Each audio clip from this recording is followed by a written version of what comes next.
Cette vidéo va te montrer exactement pourquoi ton corps refuse de prendre du muscle et pourquoi tu n'arrives jamais à tenir plus que quelques semaines. Parce que le vrai problème n'est pas dans ta tête, dans ton entraînement, ni même dans ton alimentation. Le vrai problème, il est hormonal. Pendant les 10 prochaines minutes, je vais te montrer heure par heure ce qui se passe dans ton corps après une séance de musculation. Tu vas comprendre exactement pourquoi tes hormones sont le facteur déterminant pour prendre du muscle quand tu es naturellement mince. Et surtout, tu vas comprendre comment, sans même t'en rendre compte, tes hormones sabotent ton système hormonal. Et pourquoi c'est exactement ça qui t'empêche de progresser depuis des années. Mais surtout, je vais te montrer comment corriger tout ça avec un entraînement et une nutrition adaptée. Alors reste avec moi, puisqu'à la fin de la vidéo, tout va enfin devenir clair.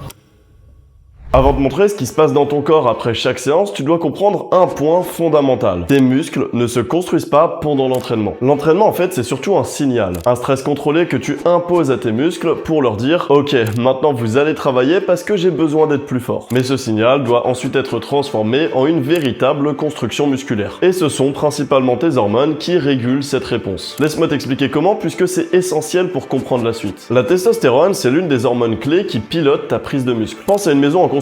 Tu peux avoir les briques, le ciment, le matériel, mais sans un chef de chantier qui va orchestrer tout ça, rien ne se construit. Quand tu t'entraînes, tu stresses ton corps, tu casses des fibres musculaires, et ensuite la testostérone se fixe sur les récepteurs de tes cellules musculaires et augmente la synthèse des protéines. Autrement dit, elle améliore la capacité de ton corps à utiliser des acides aminés pour réparer et renforcer tes fibres musculaires. En fait, pense aux protéines comme aux briques de ta maison musculaire. Tu peux avoir 10 000 briques livrées sur un chantier, mais si personne ne dit aux ouvriers de les assembler, elle reste par terre. Et la maison ne se construit pas. Tu peux manger autant de protéines que tu veux, mais si ta testostérone est basse ou mal optimisée, ton corps ne les utilisera pas correctement. Alors, je te rassure, tu peux toujours récupérer, mais beaucoup plus lentement que ce que ton potentiel musculaire le permet. Après la testostérone, il y a la GH, ou l'hormone de croissance, qui est sécrétée principalement pendant ton sommeil profond. Elle accélère la réparation des tissus et stimule la production d'IGF-1, un facteur de croissance directement impliqué dans l'hypertrophie. L'IGF-1 est un petit peu comme un architecte qui dit « Ok, cette zone doit être renforcée ». C'est un moteur important dans la croissance des fibres musculaires existantes. Sans sommeil suffisant ou une GH optimale, ton corps se répare quand même, mais moins vite et moins bien. Et une fois de plus, tu récupères mal, tu t'épuises davantage et ton corps progresse beaucoup moins vite que ce qu'il pourrait. Maintenant, on va parler d'une autre hormone, l'insuline. Quand tu manges après une séance, l'insuline augmente l'entrée du glucose et des acides aminés dans tes cellules musculaires. C'est elle qui va livrer les éléments nécessaires à leur réparation. Pour reprendre notre exemple, c'est le camion qui apporte les briques sur le chantier. Si tu ne manges pas assez ou pas assez régulièrement, tu produis moins d'insuline au moment où ton muscle en a le plus besoin. Donc, moins de briques arrivent sur le chantier et la construction ralentit. Et si tu es résistant à l'insuline via une mauvaise hygiène de vie, tes muscles vont encore moins bien répondre à ce signal. Dans les deux cas, la livraison de tes briques est sous-optimale. Et enfin, le cortisol. Le cortisol, c'est l'hormone du stress. Pendant l'effort, il joue son rôle. Mobiliser de l'énergie, libérer du glucose et permettre à ton corps de performer. C'est ton inspecteur de sécurité qui vient gérer les situations d'urgence. Il est donc normal et nécessaire. Là où ça devient un problème, c'est quand le cortisol reste élevé longtemps même après une séance d'entraînement, à cause d'un manque de récupération,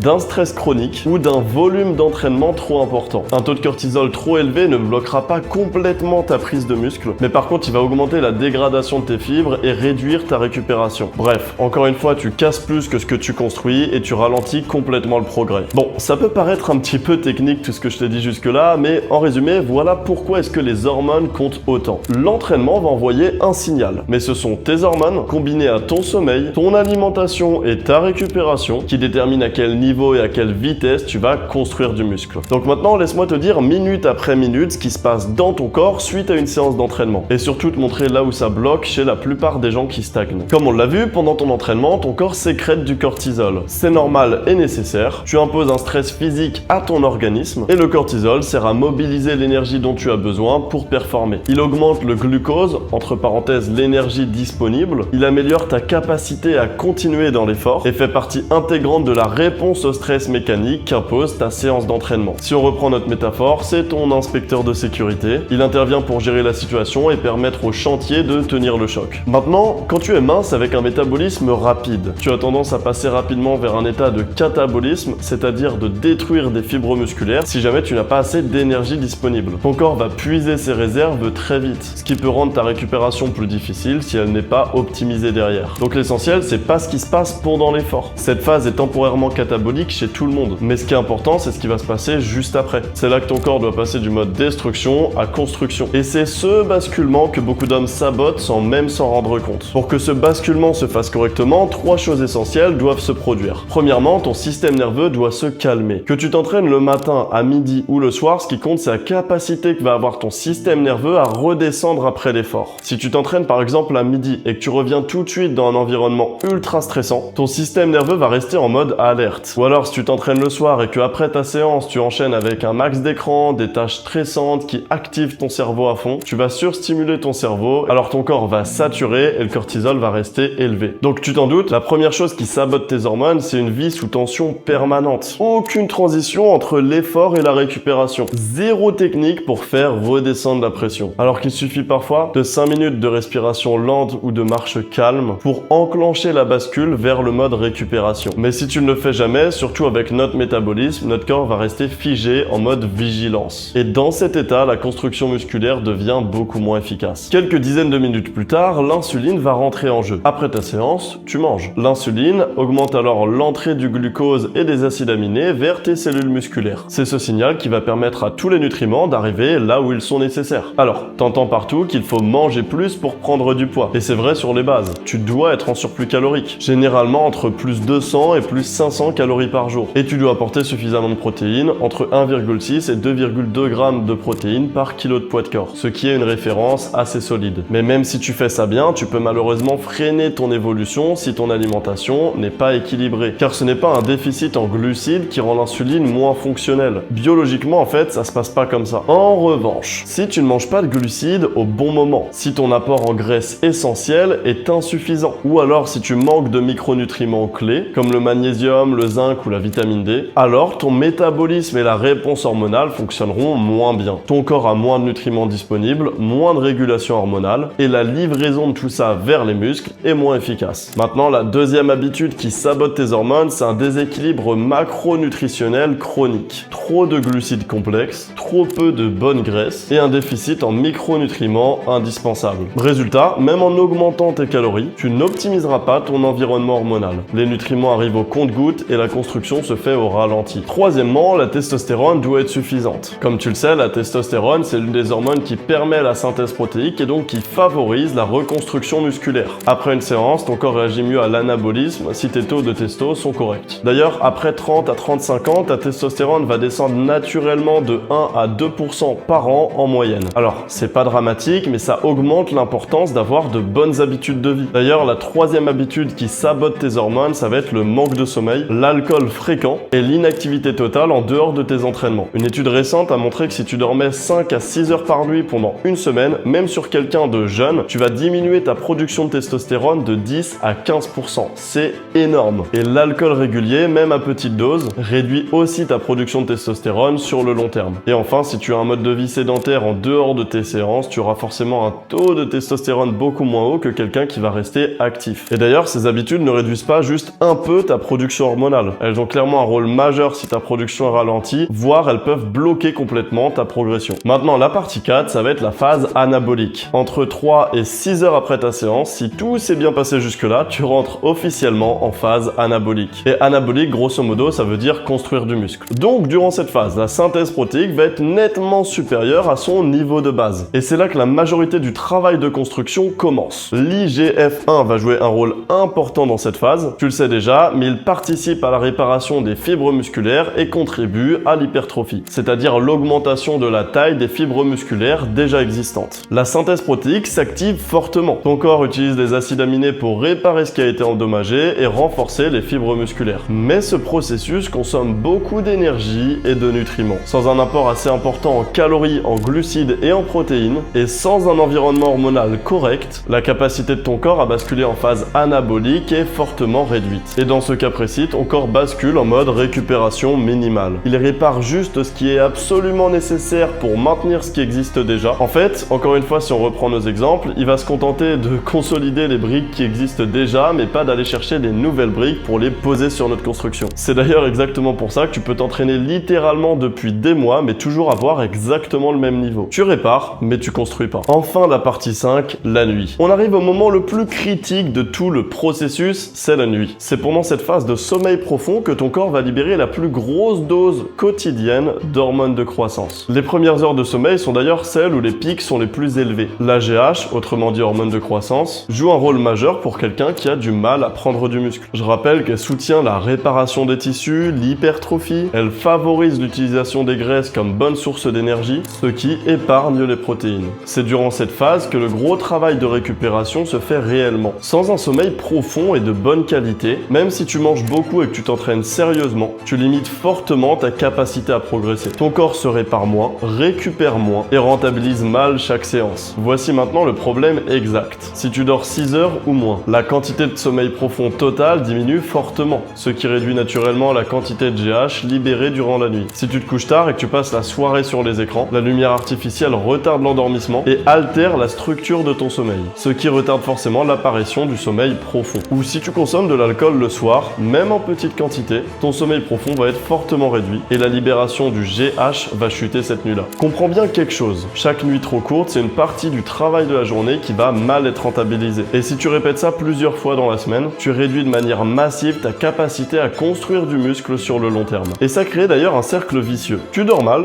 tes hormones fonctionnent mal, tes résultats stagnent, tu perds la motivation, tu lâches la salle au bout de quelques semaines et tu recommences plus tard et donc le cycle repart. Et ce n'est pas qu'un manque de volonté, c'est ton corps qui, faute de signaux hormonaux positifs, ne renvoie aucun résultat visible. Et ton cerveau finit par se dire « Ok, mais pourquoi continuer si rien ne change ?» Tu l'auras compris, si tu stagnes, ce n'est pas lié à ta morphologie ou alors que tu es foutu génétiquement. C'est pas parce que tu n'es pas fait pour prendre du muscle, c'est juste parce que ton corps n'a jamais eu les conditions nécessaires pour se construire. Mais bon, voici la bonne nouvelle. Tu n'as pas à bouleverser ta vie pour changer ton physique. Tu n'as d'ailleurs même pas besoin d'optimiser tout à 100%. Tu as juste besoin de mettre en place de bonnes habitudes et une routine de vie solide. Parmi les 300 hommes minces qu'on a accompagnés pour prendre 5 à 10 kg de muscle, d'ailleurs c'était même pas un protocole difficile à tenir. La majorité de ces transformations viennent simplement d'une bonne maîtrise de différents éléments fondamentaux. 3 à 4 séances de 45 minutes par semaine bien construites avec la bonne intensité, un sommeil un peu meilleur et plus constant, une récupération structurée sans surcharge nerveuse, une gestion de ton énergie qui évite le stress permanent et une alimentation qui évite les déséquilibres macro et micronutritionnels et qui apporte les bons éléments au bon moment. T'as pas besoin d'en faire 10 fois plus, t'as juste besoin de faire une bonne fois pour toutes ce qu'il faut. Quand tu mets tout ça en place, même progressivement, ton corps répondra